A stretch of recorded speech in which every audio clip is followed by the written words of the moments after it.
Back to news. BRS అధినేత కేసీఆర్ ఇవాళ ఉమ్మడి మెదక్ జిల్లాలో పర్యటించనున్నారు. పార్లమెంటు ఎన్నికల సందర్భంగా గులాబీ పార్టీ ఏర్పాటు చేసిన భారీ బహిరంగ సభలో ఆయన పాల్గొంటారు.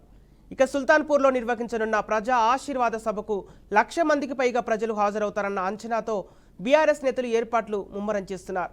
ఇక మెదక్ జహీరాబాద్ లోక్సభ నియోజకవర్గాల పరిధిలోని 6 అసెంబ్లీ సెగ్మెంట్ల నుంచి జన సమీకరణపై ప్రత్యేకంగా దృష్టి పెట్టారు.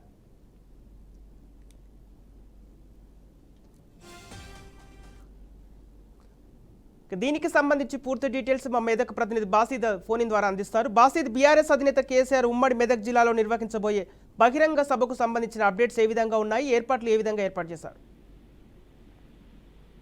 రంగారెడ్డి జిల్లా ఆందోళన నియోజకవర్గ పరిధిలోని సుల్తాన్పూర్ సమీపంలో తాడిదాన్పల్లి చౌరస్తా వద్ద భారీ బహిరంగ సభ ఏర్పాట్లు జరిగాయి. ఈ సభకు మరికొద్ది సేపట్లో కేసీఆర్ రానున్నారు. ఈ బహిరంగ సభకు సాయంత్రం 5 గంటల ప్రాంతంలో ఈ బహిరంగ సభ కొనసాగనుంది. ఈ సభకు 2 పార్లమెంటు నియోజకవర్గాలైన జహీరాబాద్, మెదక్ సంబంధించిన ఈ 14 నియోజకవర్గాల బీఆర్ఎస్ కార్యకర్తలను ప్రజలు భారీ సంఖ్యలో రప్పించే విధంగా మాజీ మంత్రి హరీష్ రావుతో పాటు ఈ జిల్లా ఇన్ఛార్జ్ ప్రభాకర్ రావు కూడా దీనిపైన దృష్టి సారించారు. ప్రతి గ్రామం నుండి కదిలి రావాలనే నినాదంతో ప్రతి నియోజకవర్గం నుంచి